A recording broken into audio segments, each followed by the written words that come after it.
So, there's a debate amongst the billionaires right now between Elon Musk and Bill Gates in terms of population. Elon Musk thinks we need more people. Bill Gates thinks we need less.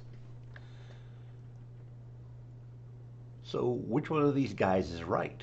I mean, it's kind of a critical question when both their answers are completely opposite of each other. Well, this idea of overpopulation isn't new. It's been around for a long time. First known mention of it, there might be some ancient ones I'm not familiar with, but is Malthus from the late 1700s.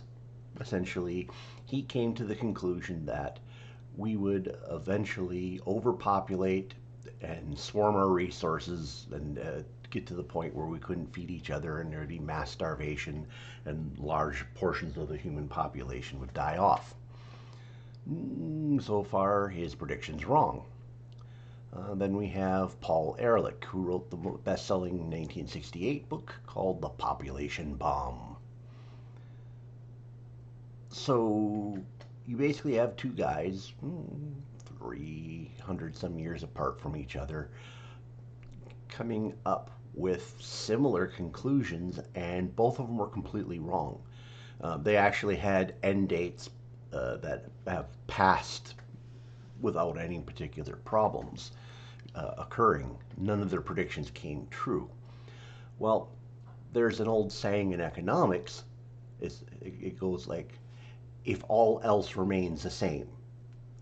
Uh, the assumption typically when you make a prediction is you're looking at various factors, you're looking at a specific one or two, and you plot them out and you see the lines across and you say, aha, I've discovered the problem.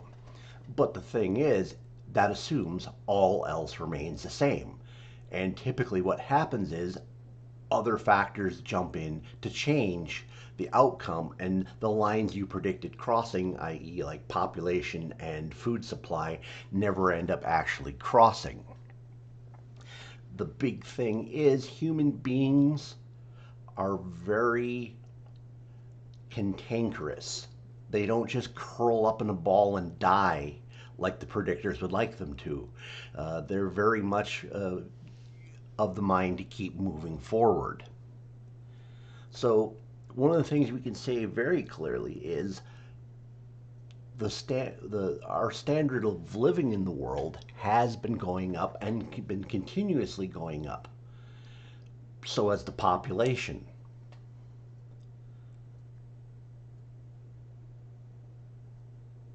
Now, some people would just say, well, those are just kind of happenstance. The population going up and standard of living going up, uh, and I'm sure some people say, "Oh, well, look at the third world. It's the first world that's we're living better than them because we're exploiting them or something along those lines." But even in the third world, their standard of living has been going up despite the population going up. Not as fast as ours, but there's completely different elements involved. And in terms of why they're doing poorly versus us has nothing to do with population. What I'm going to postulate here is that the standard of living going up around the world or even within a country are not unrelated in relation to population growth. I'm saying standard of living goes up because population growth goes up or because of population growth. The main deal comes down to is more people allow a greater division of labor. So, and division of labor allows us to specialize. And the more we specialize, the more we can improve the general lives of the people around us. Now, if we look at like early hunter gatherers and like proto agricultural societies, they had the problem in that there was almost no specialization. Almost everybody knew how to do what everybody else did. There were some tasks that tended to be specific to men or women, and some tasks that were age related or restricted. But this wasn't enough to allow this was enough to allow the group to survive, but it didn't do much for standard of living. So if we look at our hunter gatherers and we look at some of the, when I say proto agricultural, there were people who were still mobile who were starting to plant. But what they would do is they would drop seeds, and then when they cycled back to a particular area, they'd harvest what they dropped. But it wasn't true agriculture. But through this entire period of hunter gathering, we don't see any particular increase in our standard of living because we didn't have any increase in specialization and division of labor because the population was pretty much static. So agriculture allowed us excess food. This allowed some people to be not farmers, and they did other things like build the tools for farming, uh, work with breeding animals, to have domesticated animals for both food and labor. And also did something else. Uh, this division of labor allowed people to get old because there was excess resources to take care of them, and probably it added even further to the division of labor that old experienced people had something to feed back to the rest of society that was useful, their knowledge.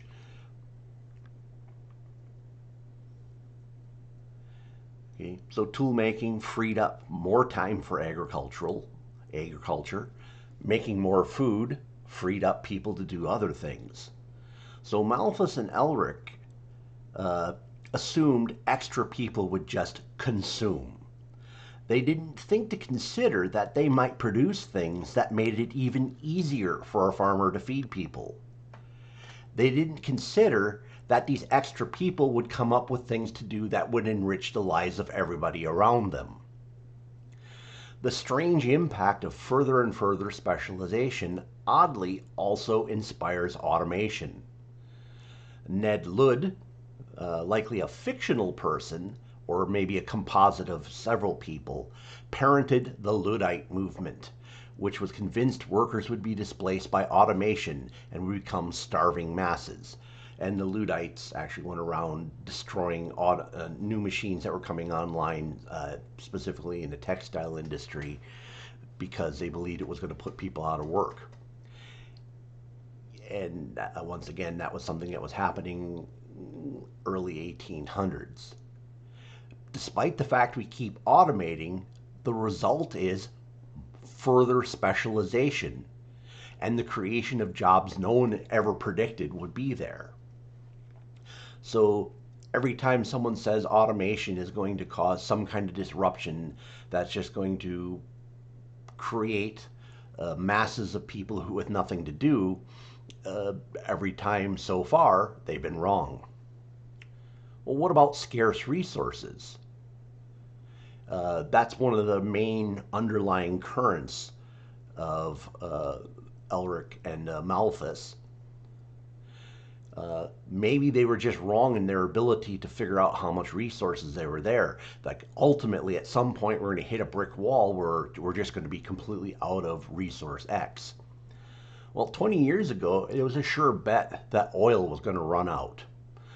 Oil extraction would become so costly that it would exceed the energy input, making extracting it, extracting the remaining oil nearly impossible. However, specialization allowed research to occur that created new methods that no one predicted. Now, oil that could not be tapped at any price is now accessible when the market's right. There's no reason to assume that the same will be true for water and any other mineral that's critical to civilization. As long as the population grows, what is currently inaccessible or technologically not feasible will eventually become possible in the future.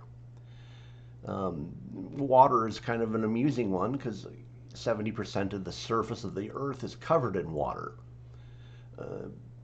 Salt water isn't the first go to resource because it takes a level of processing to use.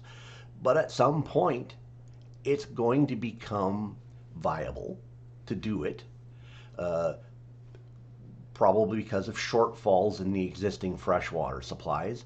Uh, Top of the line technology being employed to turn the salt water to fresh water.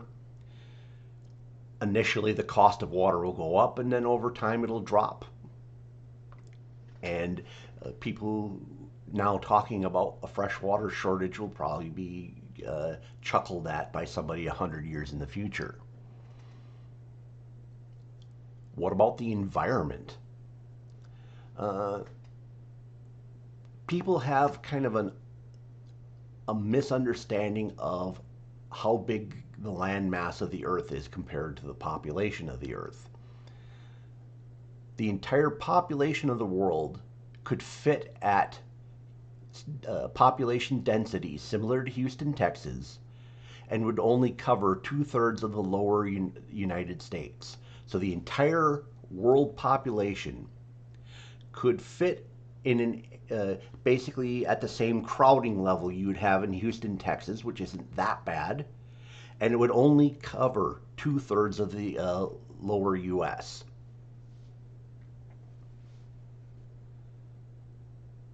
Something else to consider about the environment: technological breakthroughs have dramatically improved our environment. U.S. air pollution was far worse in the 60s than it was today. Yet from then till now, the US population has increased to 83%, and the number of automobiles has more than doubled. Now, some people might say, well, that's because the government mandated pollution laws. Well, yeah, maybe that might be the impetus. But the edict on paper by itself makes no improvements. It's the people working in manufacturing and the engineers who improve the quality of our automobiles and other pollution emitting items that allowed for the improvement in our air and our water for that matter as well. If history is our guide, the future is with Elon Musk and population growth. A growing population will allow the specialization needed to access the resources of the solar system, of which Earth has but a tiny fraction. Um, I think a lot of people got it stuck in their heads that if the population of the Earth, or let's say humankind, doubled, that they're all going to be stuck down here. Well, there's no reason that has to happen. If we have enough specialization, we can eventually start pushing off into the solar system. Uh, it's not unrealistic to think that the population of Earth could remain somewhat static, while at the same time, human population in the solar system continues to soar. Now, initially, yeah, the colonies and the manufacturing and other things that move into space won't bring much back to the Earth initially because they'll be busily trying to improve their own lot, build their own infrastructure. But once that's in place, then the Earth becomes the net benefit of it, of all the production. Now, if Bill Gates has his way, there's a real danger that population stabilization or decrease could collapse specialization below a level that automation can make up for. Or, in other words, if the population decreases or remains the same, a lot of things we're taking for granted as part of our daily lives could remain at the same level. Like, for instance, our cell phones might look exactly the same 20, 40 years from now because there isn't enough specialization to look at what's the next generation. In worst case scenario, a decrease in population or stabilization of population could actually set us back to where certain things may not be as practical. Because if we're struggling to keep the food moving forward, there may not be the resources available to maintain mobile networks and satellites for everybody's use rather than just critical government infrastructure. Okay. For example, let's say if some virulent disease hit humanity and wiped out 10% of the population. The most likely result would be a worldwide depression and a loss of standard of living unlike anything experienced since the Great Plague in Europe. Not to say that we'd be left pushing around wooden handcarts yelling, "Bring out your dead," but the setback would be immense and probably at least a generation, if not a couple of generations long. So, what about population stabilization? What about the idea of keeping the number right about what it is? Well, population stabilization has a great likelihood of causing a collapse in specialization as well.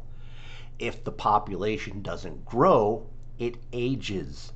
At some point, the graying of the population will swamp the ability of the working age population to maintain their standard of living. First, people of a certain age will no longer be able to contribute to our standard of living. Second, resources needed to take care of the older people will be resources not available to the whole population for their standard of living. Also understand how we are taken care of when we can no longer take care of ourselves is also part of our standard of living. The question ultimately becomes, is it possible to automate to overcome a loss or stagnation of population? It could happen that way, but so far, history says no. So on this one, I'm voting with Elon Musk.